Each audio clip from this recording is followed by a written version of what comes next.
안녕하세요. 서초동 사이다 이호영 변호사입니다. 최근 우리 사회의 가장 큰 이슈는 학폭인 것 같아요. 가끔 유명인들의 학교 폭력이 이슈가 된 적은 있었는데 지금처럼 전반적으로 계속 유명인들의 학교 폭력 이야기가 나온 것은 처음인 것 같아요. 시작은 배구계의 스타죠. 이다영, 이재영 자매로 함께 운동했던 동료들을 상대로 금품을 갈취하고 폭언, 외압, 흉기 협박 등으로 학폭을 일삼았다는 이야기가 나온 상황이고요. 결국 두 선수는 프로 경기 무기한 출장 정지, 국대 자격 박탈이라는 가장 중징계에 해당하는 징계를 받았고, 배구뿐만 아니라 야구, 농구, 배드민턴 선수들, 심지어 아이돌, 배우, 오디션 참가자들에 대한 학폭 논란이 본물 터지듯 계속되고 있어요. 그런데 왜 지금 갑자기 이렇게 유명인들의 학폭 논란이 이슈가 되고 있을까요? 이게 그 당시에 해결이 안 됐기 때문인 것 같아요. 근데 만약에 피해자들의 진술이 사실이라 하더라도 이미 공소시효가 끝났고 또 증거 확보가 어려워서 법으로 해결하기는 좀 어려운 상황이 있다라는 거죠.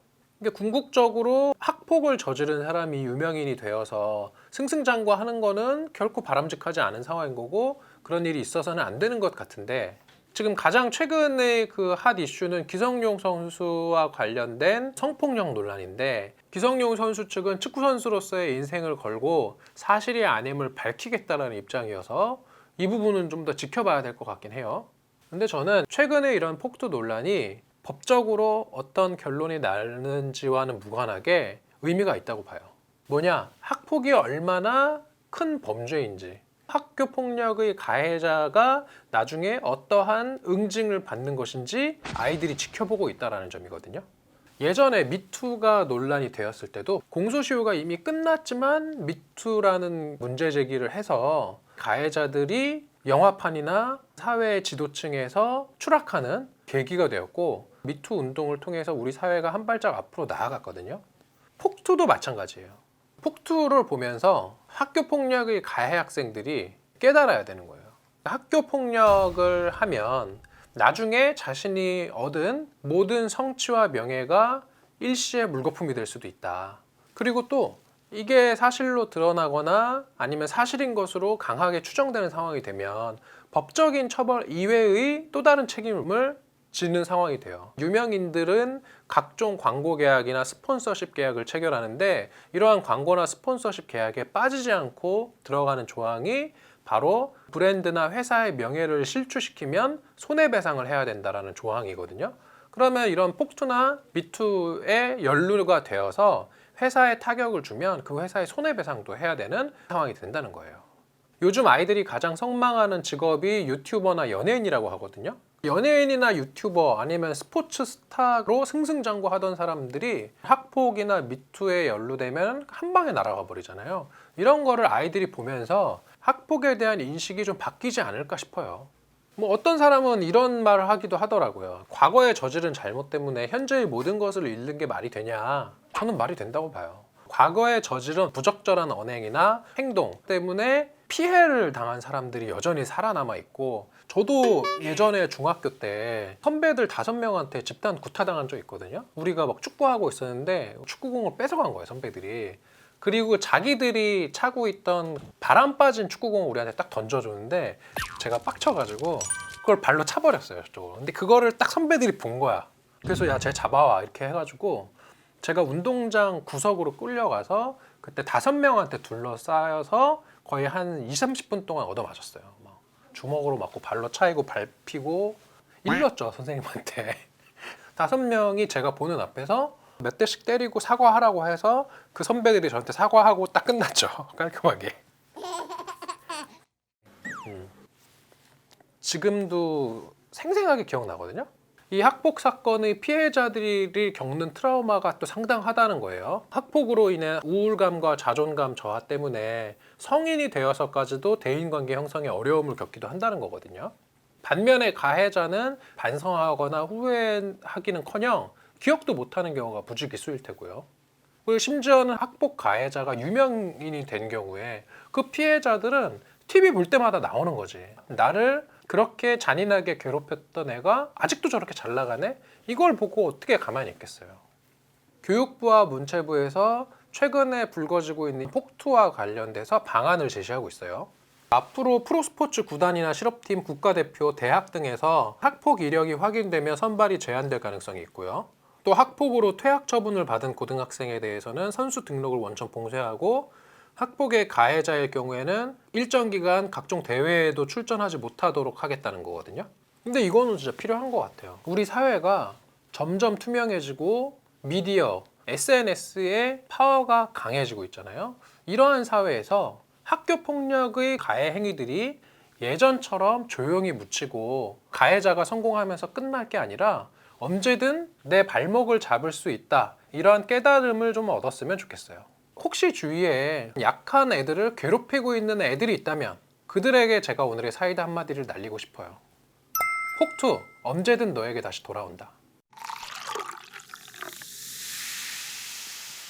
최근 성범죄 사건과 관련해서 성인지 감수성이라는 개념이 우리 법원 판결에 도입이 되고 사회적 인식이 달라지고 있어요.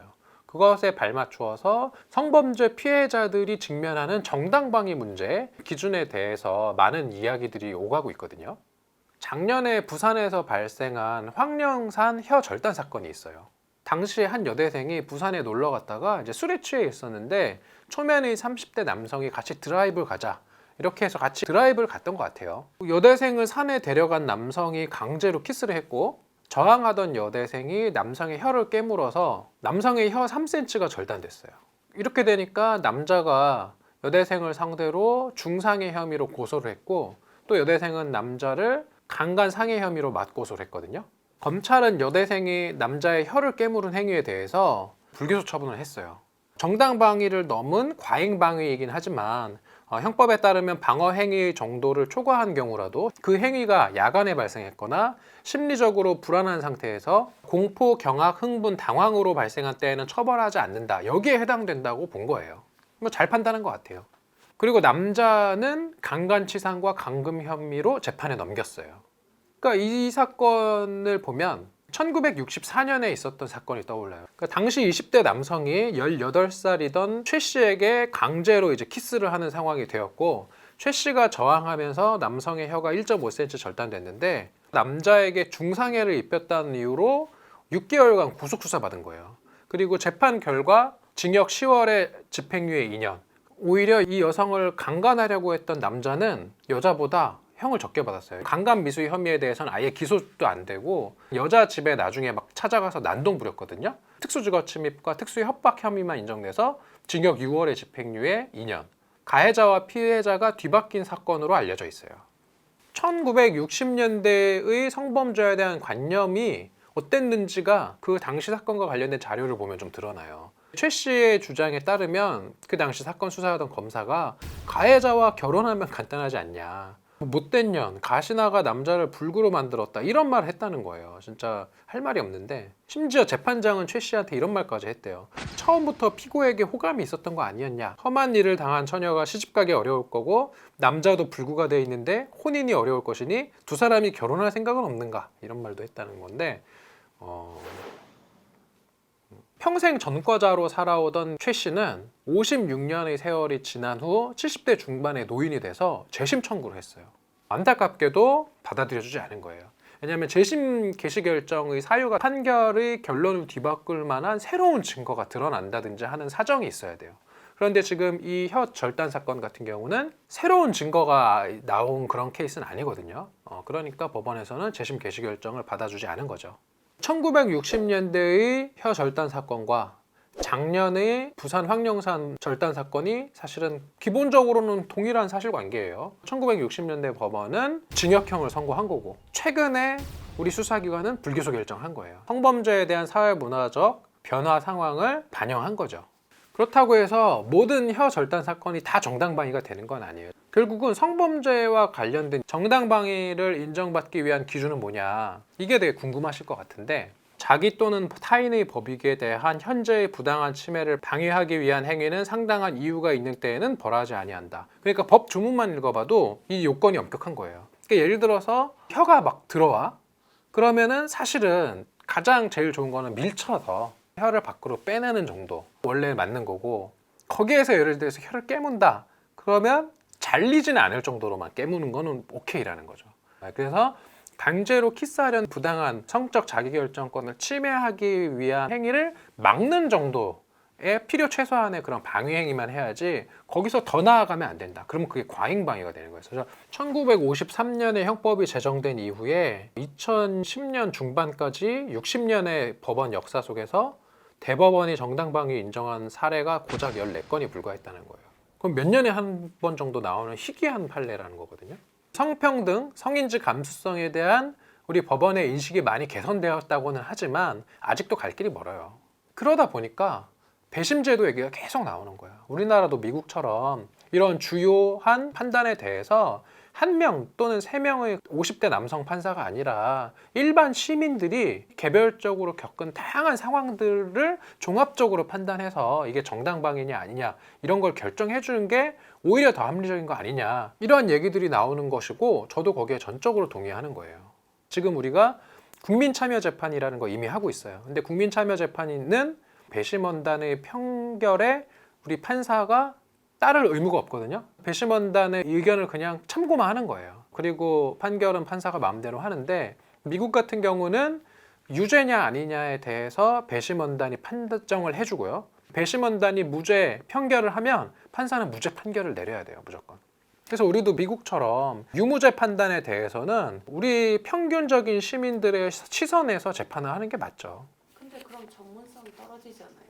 그러니까 그런 얘기 항상 하는데 재판의 진행은 재판관이 다 해요. 아니 미국도 하는데 대한민국이 못할 이유가 없어요. 20대 여성 20명을 모아놓고 이런 상황에서 정당방위냐 아니냐 하면 다 정당방위라고 할걸요.